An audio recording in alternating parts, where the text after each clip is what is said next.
The orbital arena of Virelia Prime hung suspended between the stars like a jewel of corruption, its crystalline domes catching the light of 3 distant suns. Below, the pleasure world sprawled in all its decadent glory, a testament to the excesses of those who had forgotten what it meant to suffer. Sky rails traced silver lines through the air, ferrying the wealthy between towers that pierced the clouds, while in the depths below, the forgotten scraped by on the scraps of empire. Kieran Holt pressed his hand against the wound in his side, feeling the wetness seep through the crude bandage. The holding cell was cold, its walls humming with the energy barriers that kept him trapped. Through the transparent aluminum window, he could see the arena floor far below, already being prepared for the evening's entertainment. They had given him just enough medical attention to ensure he wouldn't die before the show began. He had been a soldier once, fighting for causes he believed in, protecting those who couldn't protect themselves.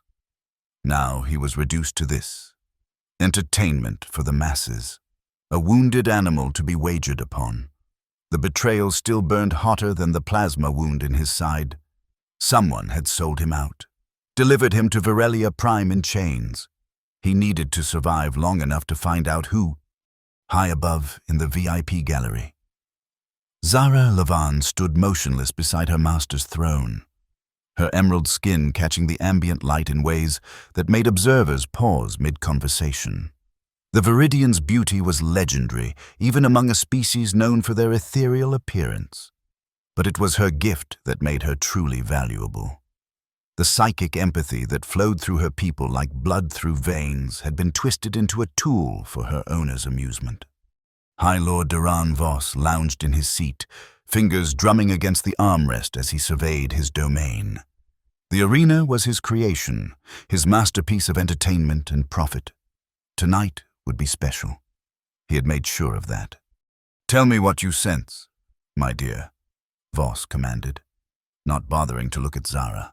To him, she was furniture that happened to speak. Zahara's consciousness stretched out, touching the minds in the arena like fingers trailing through water. She found Kieran's immediately, a burning star of pain and determination that made her flinch internally while keeping her face perfectly composed. "The human is in pain, my lord," she said, her voice carefully neutral. "But his will remains unbroken." Voss smiled, a predator's expression. "Good. The betting will be spectacular." The announcement echoed through the arena, broadcast across Virelia Prime and beyond. Voss's holographic image appeared massive above the crowds, his arms spread wide in welcome. "Citizens of Virelia, honored guests from across the galaxy, tonight I present you with a unique opportunity." His voice boomed through the speakers. "Kieran Holt, the so-called hero of Viridian 7, stands before you wounded and weakened. He who saved a village of worthless aliens now faces justice in my arena." The crowd roared its approval. In the betting halls, fortunes changed hands as odds were calculated and recalculated. "But I offer more than mere sport," Voss continued. "To make things interesting, I wager my most prized possession." He gestured to Zara, who remained still as a statue. "Should this human somehow survive, which we all know is impossible, I will grant him anything he desires. But when he falls, as he surely will, ownership of this exquisite Viridian transfers permanently to whoever places the highest bet on his death." Zahara felt the weight of 1,000 eyes upon her, evaluating her worth like a piece of art or a racing craft. She had learned long ago to retreat deep within herself during such moments, to find the quiet place where their greed couldn't touch her. But tonight was different. Tonight, she couldn't stop sensing the human's pain, couldn't stop the memories from surfacing. She had been there, on Viridian 7, when the corporate raiders came. Her village had been peaceful, dedicated to the cultivation of psychic crystals that grew only in their sacred groves. The raiders wanted those crystals, were willing to kill everyone to get them. And then he had come, a single human soldier who had defied his own commanders, who had stood between her people and annihilation. The raiders had burned the village anyway. After he was gone, they had taken her and a handful of others, sold them to the highest bidders. But she remembered his face, remembered the way he had fought impossible odds to buy them time to escape. Most had made it. She had not. The arena gates groaned open, and Kieran stepped into the light. The crowd's roar was deafening, a wall of sound that pressed against him from all sides. He squinted against the glare, taking in the killing ground they had prepared. The arena floor was a maze of obstacles and traps, designed to provide maximum entertainment as victims struggled to survive. His first opponent emerged from the opposite gate, a beast that had once been some kind of great cat, now twisted by genetic manipulation into something far worse. Its muscles rippled beneath armor-plated skin, and its eyes glowed with artificial enhancement. Saliva dripped from fangs designed to pierce military-grade armor. Kieran's hand went to his side again, checking the wound. The movement saved his life as the beast lunged, covering the distance between them in a heartbeat. He rolled aside, feeling claws rake the air where his head had been. Pain flared through his body, but he pushed it down, compartmentalized it the way he had been trained. The arena provided no weapons, but Kieran had survived worse situations with less. He scrambled toward a pile of debris, grabbing a length of twisted metal.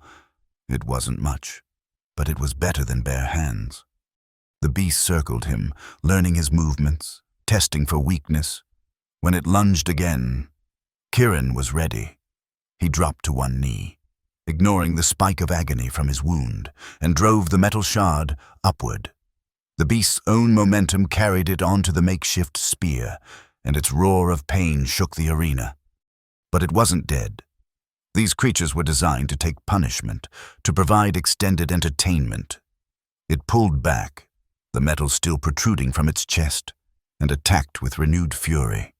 In the VIP gallery, Zara watched with growing distress. Each wave of pain from Kieran hit her like a physical blow, her empathic abilities making it impossible to block out his suffering. Around her, the elite of Virelia placed their bets with casual cruelty, discussing his probable means of death like they were ordering from a menu. "He's lasting longer than expected," one merchant commented. "Perhaps I should adjust my wager?" "Don't bother," another replied. "Look at him stumble. That wound will slow him down soon enough."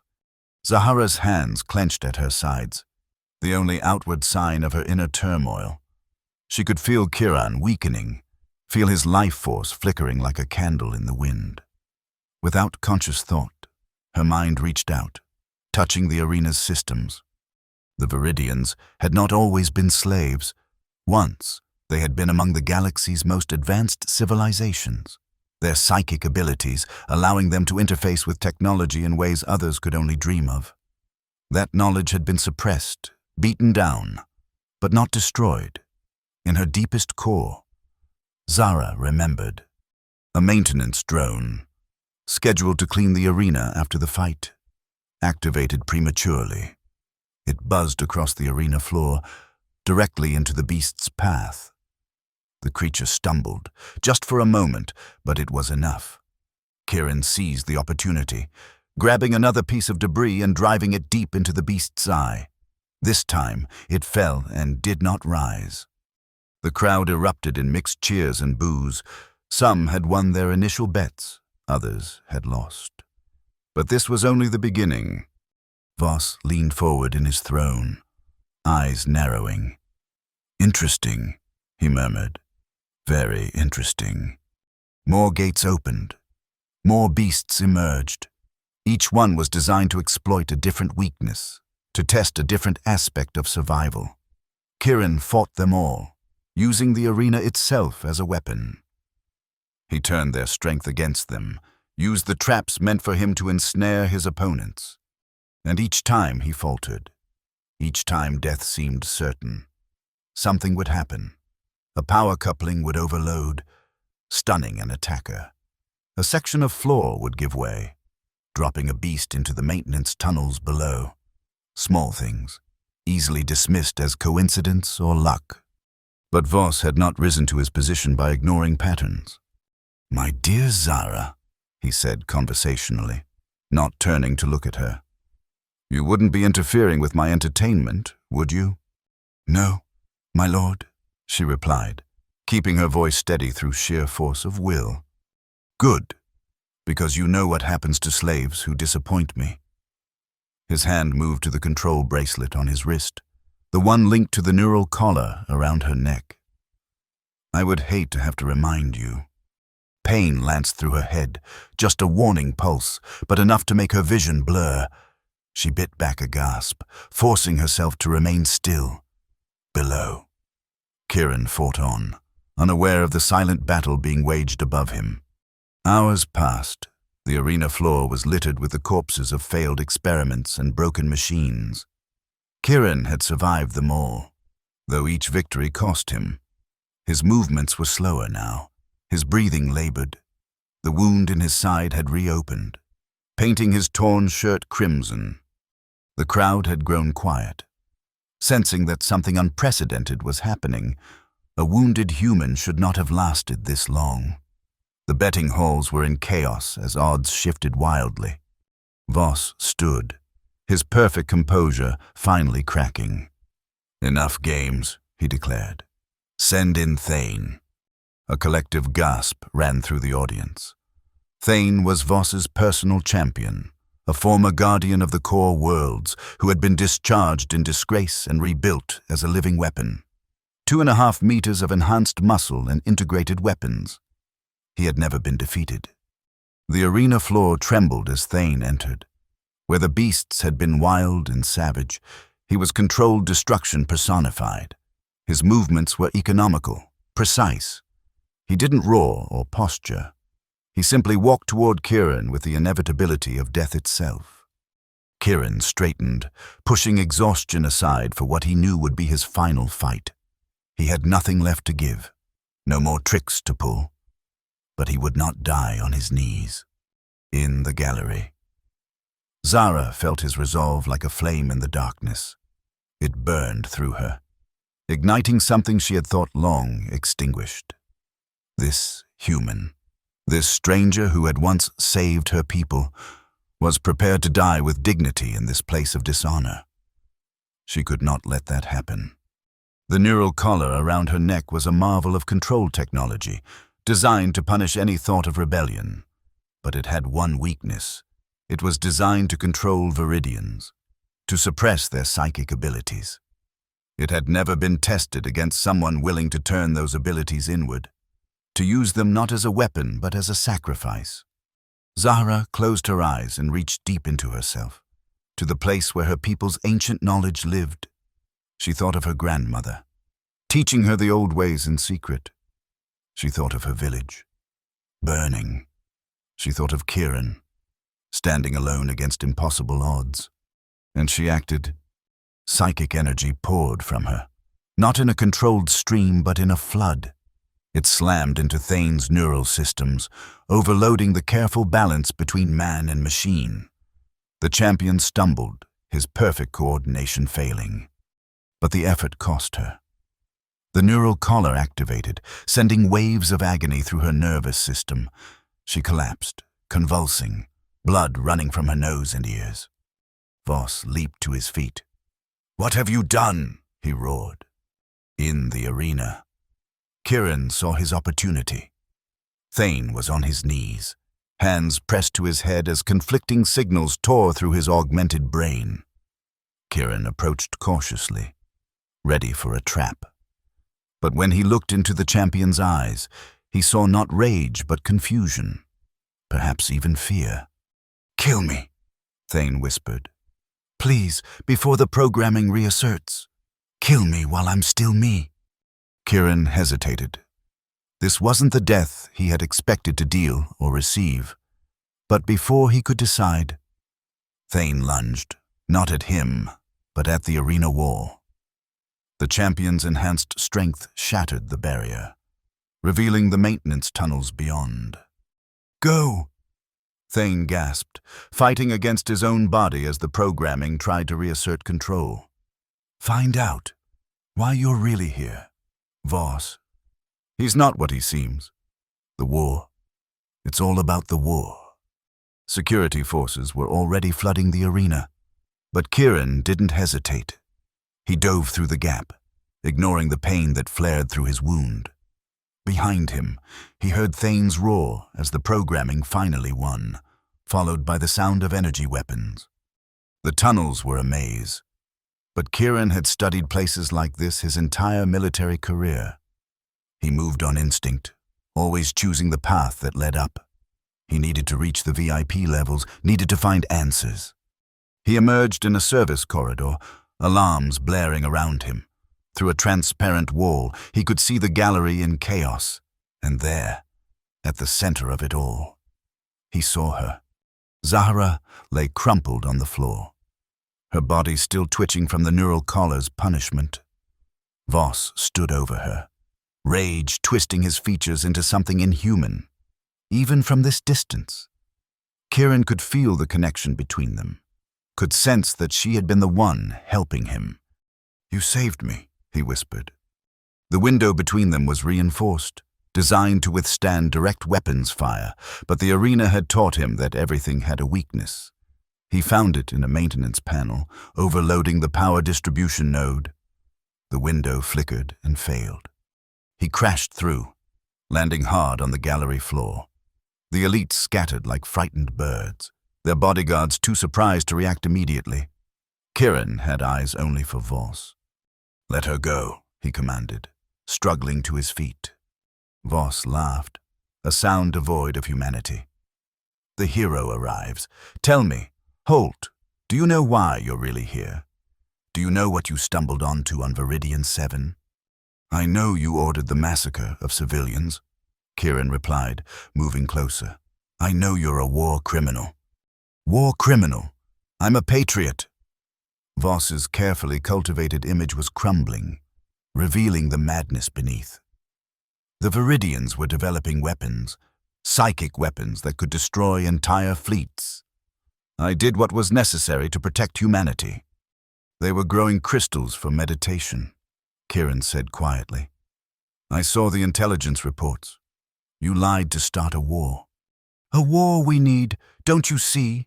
The aliens grow stronger every day. The Viridians, the Altarians, all of them. Humanity must strike first or be consumed." Zahra stirred, her eyes focusing on Kieran. Through their connection, she showed him the truth, memories pulled from Voss's own mind during her psychic assault. Plans for genocide, false flag operations, a conspiracy that reached to the highest levels of human government. "You're insane," Kieran breathed. "I'm a visionary." Voss reached for his weapon, but Kieran was faster, even wounded, even exhausted. He had been trained by the best. The weapon flew from Voss's hand, and Kieran's fist connected with his jaw. Voss crumpled, but Kieran didn't press the attack. Instead, he knelt beside Zahra, carefully removing the neural collar. Her skin was cold, her breathing shallow. "Why?" he asked softly. "Why save me?" Her eyes met his, and in them he saw depths of pain and hope he had never imagined. "Because you saved us first, on Viridian 7. You stood, against your own kind, for strangers. I failed. The village burned. But the children escaped. My sister's children. They live. Because of you." She touched his face with trembling fingers. "I couldn't let you die. Not here. Not like this." Security forces surrounded them, weapons drawn. But something had changed in the gallery. The elite who had been so eager to bet on death were now backing away from Voss's unconscious form. His words had been broadcast throughout the arena, throughout Virelia Prime. The conspiracy was exposed.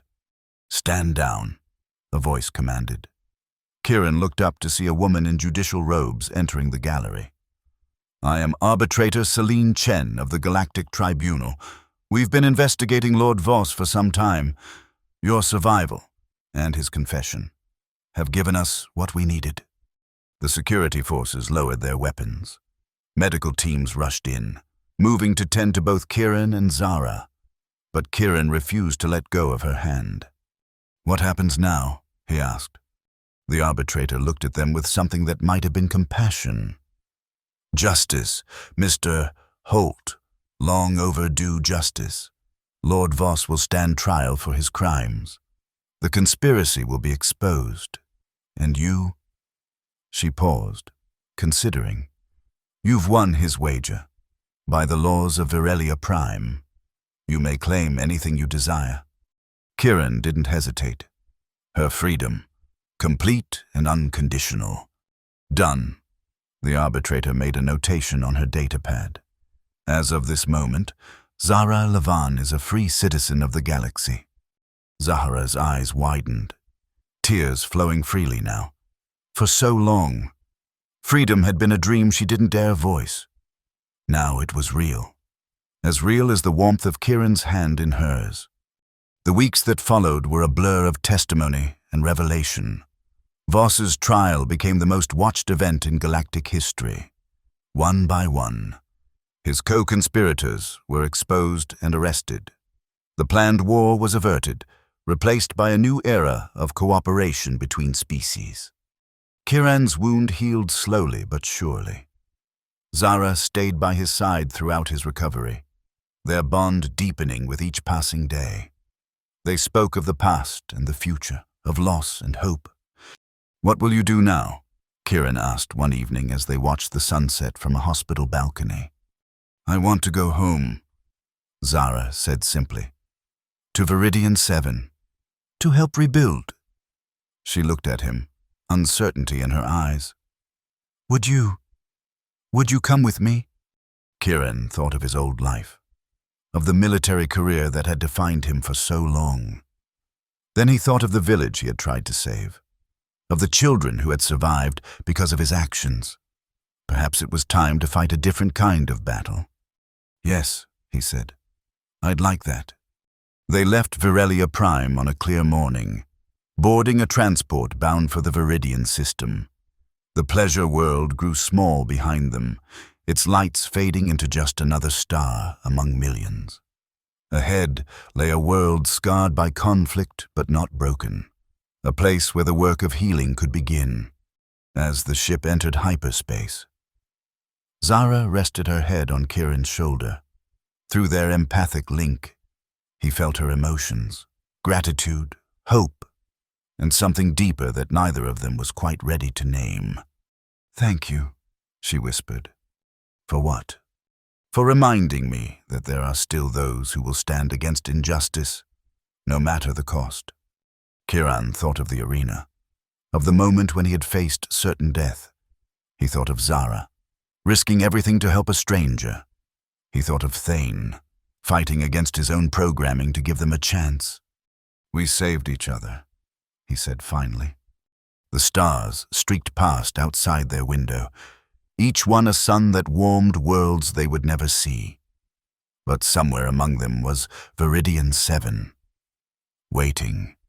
A world that needed healing, a home that needed rebuilding, a future that needed defining.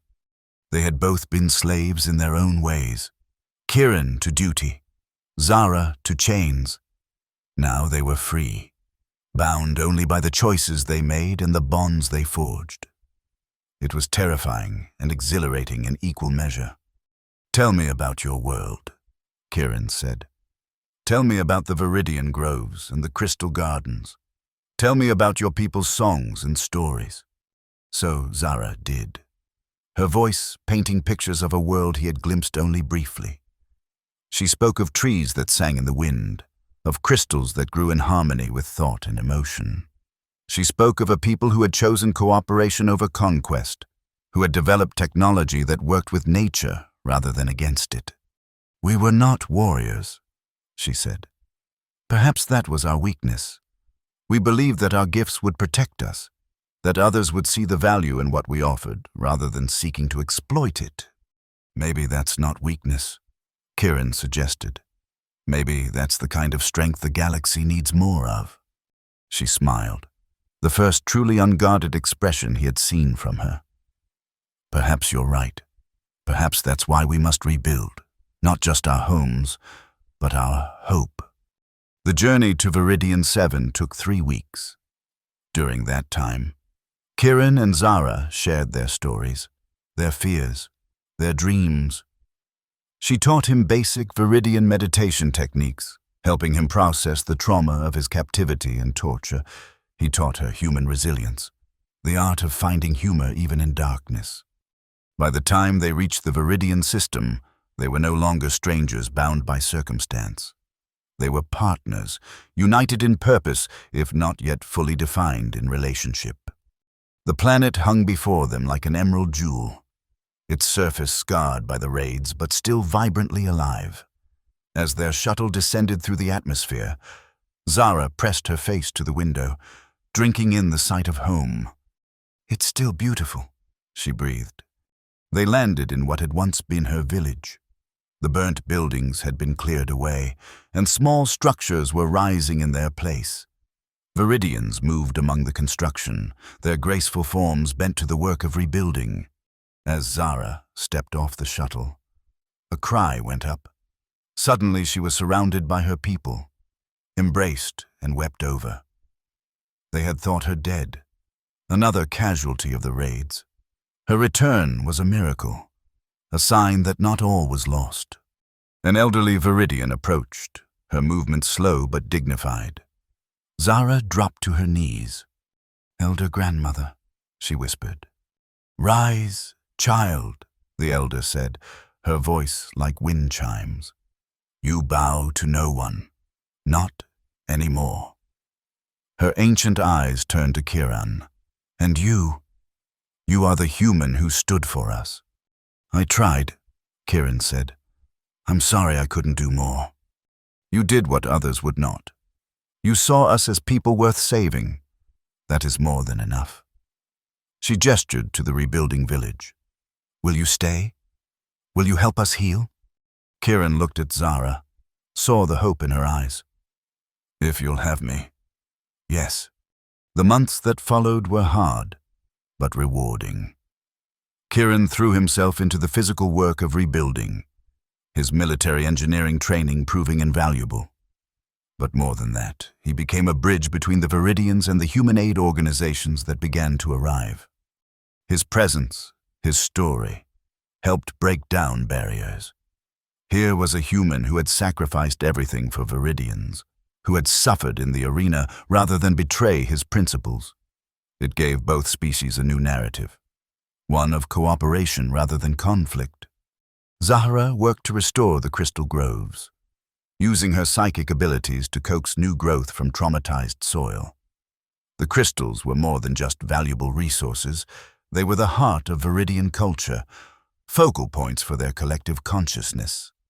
In the evenings, they would walk together through the slowly recovering groves. The young crystals hummed with potential, their facets catching the light of Viridian's twin moons.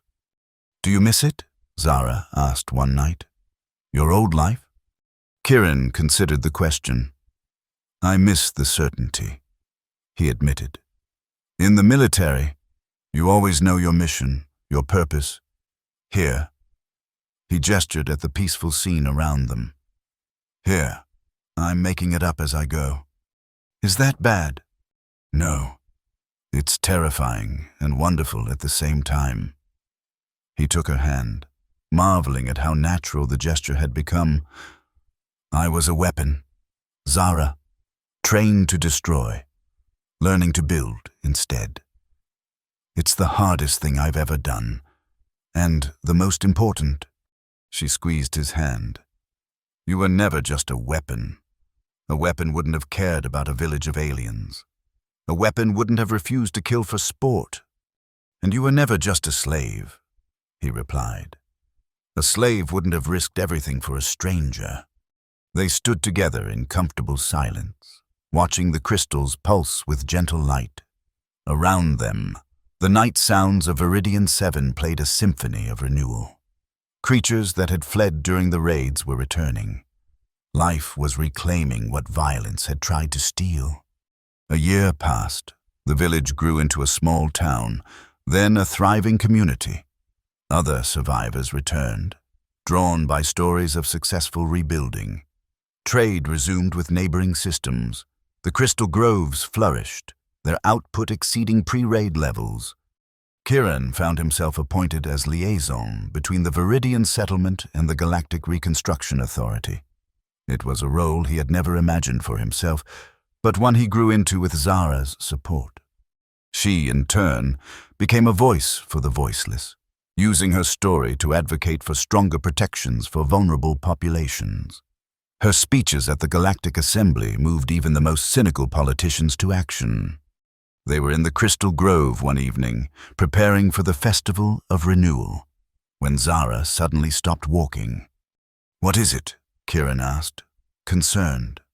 She turned to face him, her expression serious. "I need to tell you something about Viridian bonding customs." Kieran's heart rate increased. They had grown close over the months, but neither had spoken directly about the nature of their relationship. "When a Viridian chooses a life partner," she continued, "it's not just a physical or emotional connection. It's psychic, complete. We share everything, thoughts, feelings, dreams. It's beautiful, but it's also overwhelming for non-Viridians. I would never ask you to." "Yes," Kieran interrupted. She blinked. "You don't know what you're agreeing to. I know that every day I wake up grateful to be here with you. I know that when you're happy, I feel complete, and when you're sad, I want to move worlds to fix it. I know that you've already seen the worst parts of me and chosen to stay." He cupped her face gently. "If you're asking if I want to bond with you, in whatever way your people do it, then yes. Always yes." Tears flowed down her cheeks as she pulled him into an embrace. "You impossible human," she whispered. "You have no idea what you've just committed to." "Then show me," he challenged softly. The bonding ceremony took place under the full moons, surrounded by the fully mature Crystal Grove. Elder Grandmother presided, her ancient voice carrying the ritual words that had been spoken for millennia. As Zara took Kieran's hands and opened her mind to his, he finally understood what true connection meant. It wasn't just sharing thoughts or emotions, it was a complete joining of souls. He felt her joy, her pain, her hopes, her fears, all as clearly as his own, and she felt his in return. For a moment, it was overwhelming. The sheer intimacy of it, the vulnerability, threatened to drown him. But Zara was there, her mental presence a calm harbor in the storm. She guided him through the initial shock, teaching him to maintain his individuality while embracing their connection. When it was done, when they stood before their community as bonded partners, Kieran saw the world through new eyes. Colors were brighter, sounds more nuanced. He could feel the living energy of the crystals, understand why they were so precious to Viridian culture. "How do you feel?" Zara asked, though she already knew the answer through their bond. "Complete," he said simply. The celebration lasted through the night. Viridians and humans mingled freely, sharing food and stories. It was a vision of what the galaxy could be. Diverse species united not by force or fear, but by choice and compassion. As dawn broke over the crystal groves, Kieran and Zara stood hand in hand, watching the light play through the singing crystals. Through their bond, they shared the moment completely, the beauty of it, the peace, the promise of all the days to come. "Do you think we'll see it?" Zara asked. "A galaxy where things like the arena don't exist, where people like Voss can't rise to power. Maybe not in our lifetime," Kieran admitted. "But our children will be closer to it, and their children closer still." She leaned into him, their thoughts mingling like streams joining a river.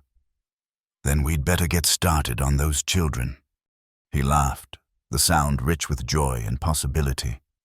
"One galaxy-changing task at a time, my love. One task at a time." But she was right. Of course. The real victory wasn't in surviving the arena or exposing Voss's conspiracy. It was in choosing to build rather than destroy, to hope rather than despair, to love rather than hate. As they walked back to their home,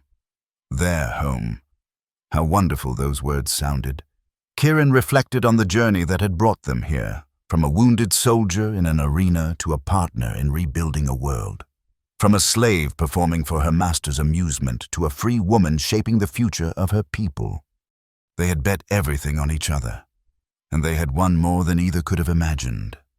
The scar on Kieran's side still ached sometimes, especially on cold mornings. But when it did, Zara would place her hand over it and share the pain through their bond, halving its impact, just as he did for her when nightmares of captivity haunted her sleep.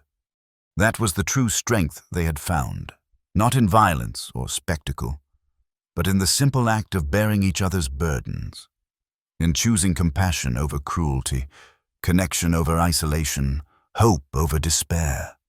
The arena still stood on Virelia Prime, converted now into a memorial, where blood had once soaked sand. Flowers grew where crowds had once bayed for death. Children learned about the cost of hatred and the value of mercy. And in a crystal grove on Viridian 7, two souls who had found each other in the darkest of places continued to build a life of light. Not perfect, not without challenges, but real and worthwhile and theirs. The galaxy was vast, full of wonders and terrors in equal measure, but it was also full of people willing to stand up, to reach out, to say no more to cruelty and yes to connection. People like Kieran and Zara, whose love had grown from the ashes of destruction to become something beautiful and enduring. As the years passed, their story spread, not as propaganda or entertainment, but as possibility. If a human soldier and a Viridian slave could find each other, save each other, and build a life together, then perhaps the old barriers between species were not as insurmountable as they seemed. Young couples of different species would visit the crystal groves, seeking elder grandmother's blessing. Veterans from both sides of old conflicts would come to find healing. And always, Kieran and Zara were there, living proof that transformation was possible. Their children, when they came, were bridges between worlds. They carried their father's resilience and their mother's empathy, equally at home among humans or Viridians. They grew up in a galaxy slowly learning to see difference as strength rather than threat. On quiet evenings, when the work of the day was done, Kieran and Zara would walk through the crystal groves they had tended from seedlings to maturity. Through their bond, they shared memories of how far they had come, from arena sand to fertile soil, from chains to choice, from isolation to connection. Was it worth it? Zara asked one such evening, her question encompassing all the pain that had brought them together. Kieran considered, feeling through their bond the depth of her query. She wasn't asking if their love was worth the suffering. That answer was obvious to both of them. She was asking something deeper, whether the growth that came from trauma justified the trauma itself. "I don't know if pain can ever be worth it," he said finally. "But I know that we took something meant to destroy us and transformed it into something that could heal others. That has to count for something." She nodded, satisfied with the honesty of his answer. They had never pretended that their story was purely romantic. It was born in violence and watered with tears. But from that dark soil had grown something neither of them had dared to hope for. As the moons rose over Viridian 7, casting silver light through the singing crystals, Kieran and Zara headed home. Tomorrow would bring new challenges, new opportunities to choose compassion over cruelty. But tonight, they had each other. And that was enough. In the distance, the crystals hummed with life, their song carrying across the healing world. It was a song of resilience, of connection, of hope hard-won and carefully tended. It was the song of two souls who had refused to let darkness have the final word.